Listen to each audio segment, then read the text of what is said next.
amizade, cantando esta canção, espalhando a felicidade. Pra semear a canção da caridade.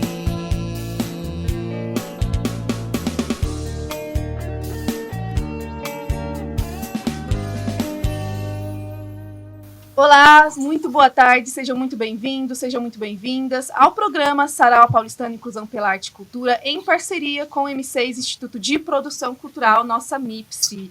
Muito boa tarde, pessoal, sejam muito bem-vindos, muito obrigado por todo o carinho, todo o acompanhamento de vocês, sempre com a gente aqui na TV Guarulhos. Continuem nos acompanhando pelo website da TV Guarulhos, pelas redes sociais também do canal da TV Guarulhos. Então, em primeira mão, muito obrigada aqui, vamos agradecer a nossa querida parceira de sempre, essa grande mulher que sempre está com a gente em todos os nossos projetos, nossas ações da MIPSE, que é a Vilma Proença, fundadora da Associação Sarau Paulistano, e claro, ao nosso fundador e presidente da MIPSE, M6 Instituto de Produção Cultural, nosso querido Moreira, e claro, a todos aí da equipe que ficam por trás e aí nos bastidores todos da TV Guarulhos também. Então, já começando o programa de hoje, né? Vocês sempre que estão nos acompanhando aí sabem que a gente está aqui agora todos os domingos com vocês, né? Com essa nova parceria entre o Sarau Paulistano e a MIPSE. E nós já estamos com mais um convidado de hoje. Ele que é médico pela Escola Paulista de Medicina da Unifesp do Estado de São Paulo, coordenador do setor de estudos de envelhecimento, fundador do setor de transdisciplinariedade aplicada à saúde e do Centro de Ecologia Médica Florescer na Mata. Vamos conversar um pouquinho com ele sobre esses institutos que são importantes e interessantes aí dentro da área da saúde, além de membro fundador do Comitê de Saúde e Natureza do Consórcio Acadêmico Brasileiro de Saúde Integrativa. E também ele faz atendimentos individuais, né, em grupos, como clínico transdisciplinar. Então, ele recorre aí também a atendimentos onde eles utilizam recursos terapêuticos de homeopatia, psicoterapia, aconselhamento biográfico, constelação sistêmica, medicina comportamental e integrativa. Então, muito boa tarde, seja muito bem-vindo, nosso querido doutor Fernando Bignardi, se eu pronunciei correto. Muito bem-vindo. Sim. Então, deixa eu só fazer uma correção, uma atualização de currículo. Eu atualmente não coordeno mais o setor de estudos do envelhecimento da Unifesp, porque assim, o setor praticamente fechou durante a pandemia, né? Então, hoje eu só continuo conduzindo pesquisas sobre meditação, principalmente meditação na fase madura da vida. Então, já aproveito para divulgar, né? Nós estamos todas as terças-feiras, das 12 às 13 horas, no horário do almoço, para facilitar para os funcionários, oferecendo uma sessão de meditação aberta à comunidade e aos funcionários da Universidade Federal de São Paulo. Então, bacana. Só essa atualização. Que bom saber, doutor. Muito obrigado pelas palavras. Que bom a gente sempre estar atualizando aqui a atuação e toda a profissionalização de quem a gente traz. E aí, como a gente começou com o setor de estudos de envelhecimento, esse foi um dos trabalhos iniciais que o senhor começou depois da formação dentro da medicina, né? O senhor poderia contar um pouquinho para a gente dessa sua evolução e da escolha da área da medicina e da saúde integrativa na sua jornada? Pois não. Eu me formei em 1980 e a única convicção que eu tinha naquela época era de que o papel do médico era auxiliar a pessoa doente a entender, a ouvir a mensagem, a reconhecer a mensagem que a doença estava lhe trazendo, né? Entendendo que a doença é sempre uma oportunidade de reajustar o fluxo da nossa vida, né? Para onde estamos caminhando. E isso nos remete, então eu já vou começar a falar disso, que eu acho que é mais relevante, isso nos remete à compreensão de que cada um e cada uma de nós tem uma missão nesse planeta, né? Sim, ninguém está aqui a passeio. E nesse sentido, as doenças em qualquer ser vivo, seja uma planta, um animal ou um ser humano, são tentativas da força vital de reestabelecer o fluxo daquele ser no seu contexto. E daí surge o conceito de ecologia médica, né? Ecologia médica é uma noção de que a doença é um fenômeno ecológico que ocorre no ser doente, mas que tem as suas origens no sistema. Eu brinco que muitas vezes, para tratar a úlcera do vovô, eu tenho que mandar o genro para o psiquiatra. Então, é uma visão, né? Quantas vezes a gente está adoecendo em função de uma alimentação inadequada e assim por diante. Isso, a medicina baseada no modelo biomolecular de homem, né? Esse modelo mecânico de homem, o homem como uma máquina que troca peças e tudo mais, não alcança, né? Então, recentemente, a questão de uns 10 anos, mais ou menos, a Escola de Medicina de Harvard propõe a medicina do estilo de vida, né? Eu brinco que quando o mesmo carro chega na oficina mecânica pela terceira vez para trocar a caixa de câmbio, que precisa trocar é o motorista. E, consequentemente, o mecânico não tem motorista na prateleira para trocar, né? E é isso que Harvard constatou, né? O adoecimento é fundamentalmente, hoje a gente até quantifica isso, é 80% decorrente, né, da forma como as pessoas escolhem viver, muitas vezes por uma questão de sobrevivência. Eu costumo contar uma historinha de que todos nós, sem exceção, passamos por um naufrágio numa noite escura no Mar Bravio e nessa situação desesperadora, algo que flutuava esbarrou na gente e a gente grudou nisso e sobreviveu. A noite foi passando, o mar foi se acalmando e a gente amanhece numa praia tranquila, né, ainda dentro d'água, mas com os pés na areia, grudado num barril. E estar grudado no barril ficou tão sinônimo de sobrevivência que a gente sai da água grudado no barril, toma banho grudado no barril, vai dormir grudado no barril, vai trabalhar, nunca solta esse barril com medo ilusório. E se eu soltar esse barril, eu vou morrer, né? Então, muitos de nós passamos a vida grudados nesses padrões que um dia, de fato, literalmente, mantiveram a nossa vida, né? Eu trabalhei muito na antiga FEBEM, hoje chama Casa... Como é que é? Casa do Menor, esqueci agora o nome. Mas eu trabalhava na FEBEM, no pavilhão de 0 a 7 anos. E pude constatar isso muitas vezes, né? A criança, né, principalmente o bebê, ele, digamos assim, morre com muita facilidade.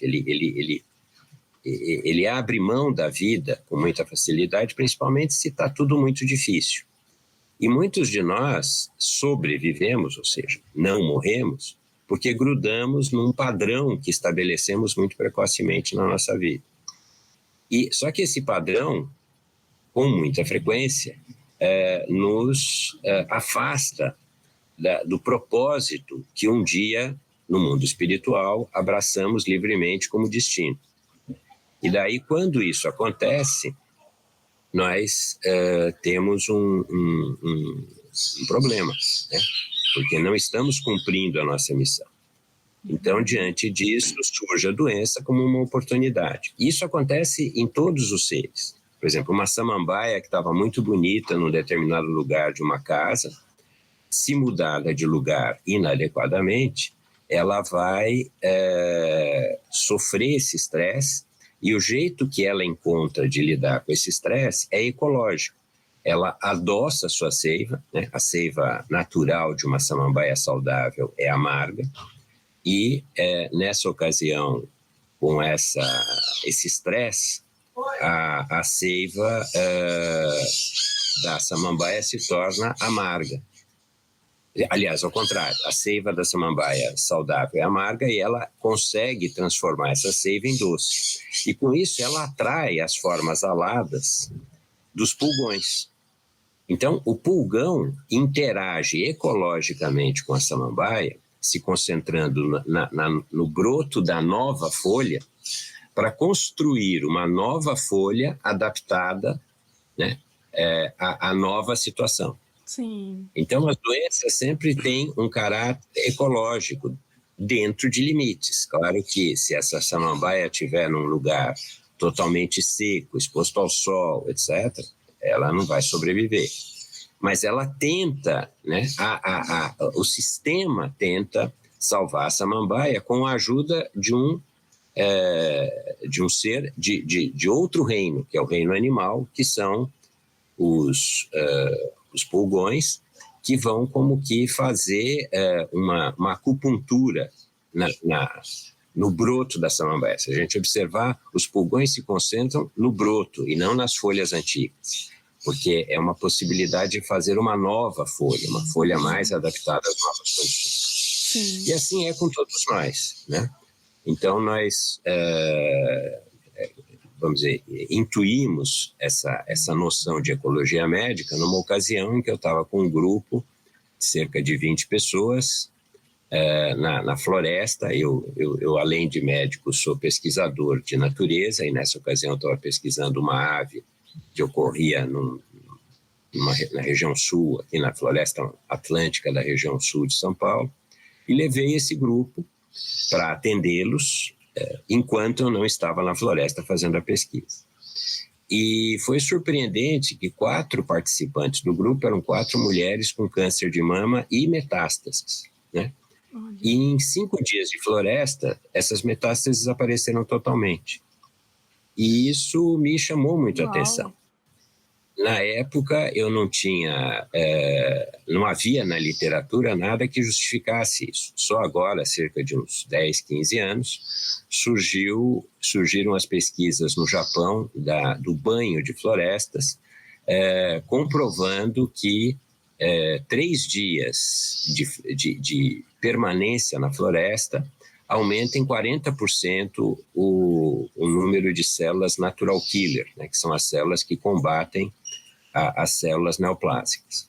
Então, justificando aquela ocorrência que me surpreendeu e me motivou a construir, né, a fundar o Centro de Ecologia Médica, que nada mais é do que uma área que tem um fragmento de floresta nativa, de floresta primária, associado aos 11 mil hectares da reserva do Morro Grande.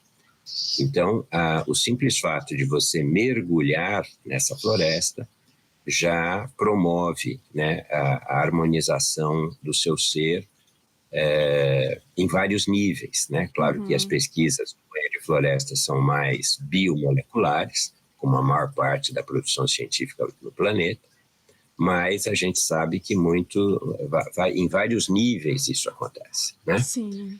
E isso nos remete à importância desse momento, né? O planeta chegou, não sei se no limite, mas se já não passou o limite. Exato, né? Sim, já passou. De tudo que... não sei se você tem esse dado, mas apenas 4% da vida no planeta é selvagem. Né? Se a gente somar os elefantes, zebras, girafas, onças, antas, e, enfim, Sim. baleias, né? Se a gente somar tudo isso, dá apenas 4% da ocupação animal do planeta. Os outros 36% são animais criados pelo homem para sua alimentação. Ou alimentação, ou convivência, né, com os pets, etc. E 60% somos nós. E o mais incrível, né, então, que essa desproporção é descabida, né, porque assim, esses 60% vão quase que, eu diria até involuntariamente, aniquilando mais e mais desses pobres 4%, né, de vida Verdade. selvagem. Então a biodiversidade vai despencando. E se não bastasse isso, nós, cada um de nós, eu, você e todos aqueles que nos assistem, nós somos apenas 40% de células humanas, né? Cada um de nós tem 60% de células não humanas, que não têm DNA humano, que são células, por exemplo, dos fungos, bactérias, vírus, vermes, né? Que convivem, que formam esse ecossistema ambulante, que no meu caso se chama Fernando. Então, vejam que, assim, essa força, né, do ser humano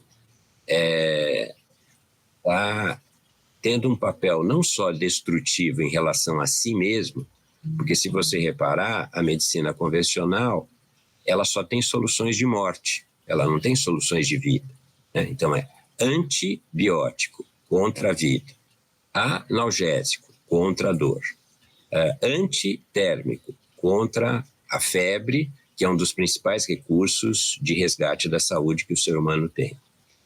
Então, você percebe como o paradigma da humanidade contemporânea está na contramão do que seria necessário. Sim. E estamos chegando num nível, assim, porque essa vida na contramão é tão patogênica que os números de doentes aumentam dia após dia. Então, acabei de receber uma notícia que em Pequim, agora no segundo semestre, começará um novo modelo de hospital com 3.000 médicos de inteligência artificial, não humanos. E então a gente continua na contramão. Quer dizer, em vez de promover uma vida no planeta sustentável, saudável, feliz, cooperante, né, a gente agora está se valendo da inteligência artificial para continuar a lidar com doenças, né, e não com saúde. Né? Então, o Centro de Ecologia Médica, por exemplo, é um espaço que se propõe a ser salutogênico.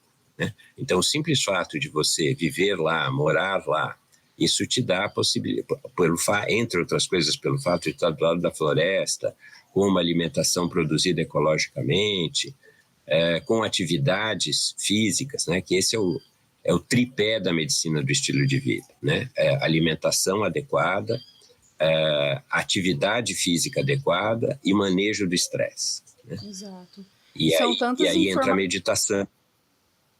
Exato. E são tantas informações, né, doutor, que a gente se parar para buscar, para conhecer, para trazer novas ideias e reflexões de tudo que está acontecendo e como que funciona, como deveria ser. Nossa, a gente vai longe, né? E assim, até fazendo uma observação, quando o senhor trouxe sobre a questão da seiva, da ecologia, a gente também tem exemplos de, por exemplo, o que é venenoso, né? Algo dentro aí da natureza, falando das plantas, o que é venenoso por um lado, de alguma forma, com alguma outra composição, se você fazer uma outra composição, usar de outra forma para outra coisa, né? Outra planta, por exemplo, já não vai ser venenoso, né? Na verdade, já vai ser um complemento para trazer um benefício, para trazer algum remédio medicinal, né? Alguma composição assim mais vantajosa. E aí, comenta um pouquinho pra gente, brevemente, sobre o Centro de Ecologia Médica Florescer na Mata, qual que é o propósito do centro, se ele está atuante hoje, e o público, o alvo de vocês, ou assim, as ações, os projetos que vocês promovem no centro.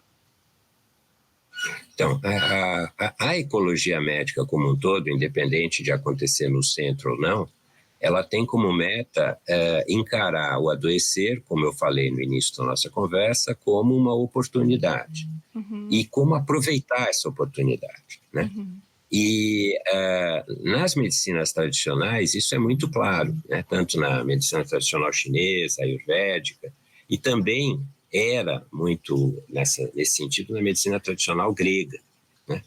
Nós estamos retomando a medicina tradicional grega já há mais de 10 anos, e eu não sei se, né, você, os nossos ouvintes sabem, a medicina tradicional grega, ela nasce, ela começa, né, por exemplo, a pessoa doente chega, o primeiro passo é um banho termal. Um banho termal que justamente vai amolecer esses barris, esses padrões que nós adotamos para sobreviver. E daí, com esse amolecimento, a pessoa é convidada a dormir.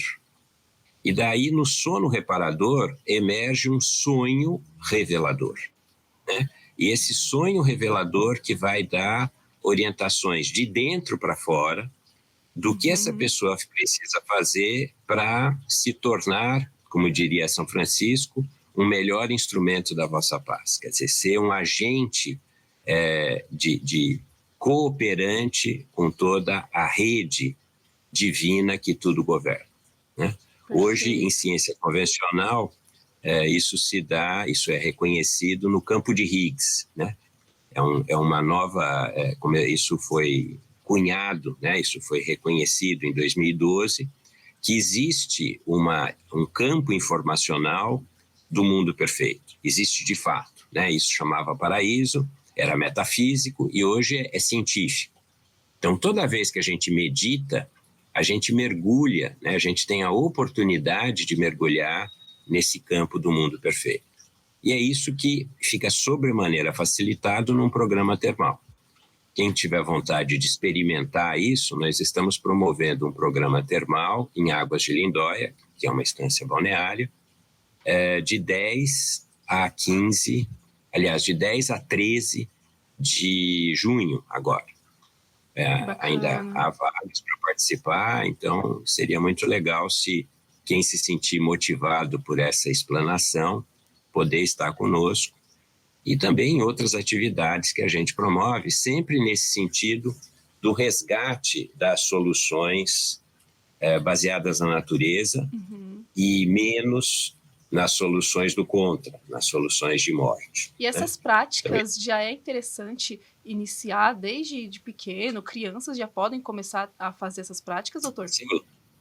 Sim, a gente tem uma especialização, hoje estamos aí reorganizando isso, uma especialização em que se chama transdisciplinaridade. Para quem não sabe, transdisciplinaridade é a atitude acadêmica, atitude científica, que se ancora no pressuposto de que tudo é complexo. Essa complexidade se dá em níveis de realidade. Então, por exemplo, no ser humano, a gente tem a dimensão física, metabólica, vital, mental e supramental. E existe um terceiro pilar, chamado terceiro incluído, que é a operação disso. Então, se eu tenho um problema no físico, eu preciso atuar nas dimensões anteriores. Se eu tenho um problema, por exemplo, um sono, hoje é muito comum as pessoas terem dificuldade para dormir. Então, onde eu preciso atuar? Na mente, eu preciso atuar é a preocupação que corrói o sono reparador, né? E isso que a medicina transdisciplinar procura providenciar, por exemplo, com ações como esse programa termal que vai acontecer, como eu falei, lá em Águas de Lindóia. Mas temos outras atividades em curso, né? Todo mês a gente tem um trabalho com sonhos, que a gente oferece em São Paulo. Que bacana. Enfim. Perfeito. Perfeito, doutor. E assim, infelizmente chegando aos minutinhos finais com vocês, viu, pessoal? Mas o doutor já nos atualizando aqui das datas, e se vocês tiverem algum interesse de estar conhecendo as práticas, as atividades também, para entrar em contato, doutor, deixe suas redes sociais, algum número de contato que o pessoal possa estar falando. Eu acho que o mais fácil é falar, né, diretamente comigo. Eu não sou uma pessoa de muitas secretárias, então o meu WhatsApp, pode mandar mensagem também, é 11 996 24 20 28. Repetindo, 11 996 24 20 28. Eu terei imenso prazer em atender às demandas, enfim, dar as explicações necessárias. Show, bacana. Muito obrigada, doutor, por trazer todos esses dados, todas essas informações, todo esse seu conhecimento e bagagem para a gente aqui hoje. Nosso tempinho é curto, não temos muito tempo, mas esperamos que o senhor possa voltar outros momentos aqui com a gente no programa novamente, tá bom? Muito obrigada. Será uma satisfação. Muito obrigado. Foi um prazer. Obrigada, pessoal. Obrigada por ficar com a gente até aqui ao programa e continue aí na grade de programação da TV Guarulhos, viu? Até a próxima. Obrigada. Tchau, tchau. Em prosas e versos, sob o eterno símbolo do amor,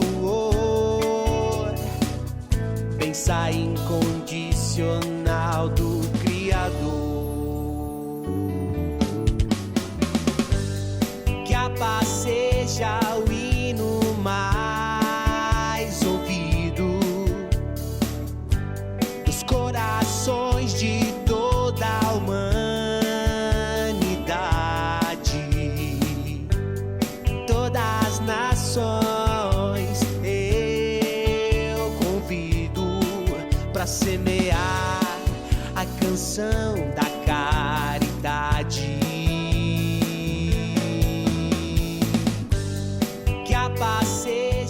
Vamos dar as mãos, a gente tem muita esperança. Sarau paulistano, sarau da inclusão, espelho da perseverança. Vamos dar as mãos, mostrar a nossa amizade, cantando esta canção, espalhando a felicidade. Pra semear a canção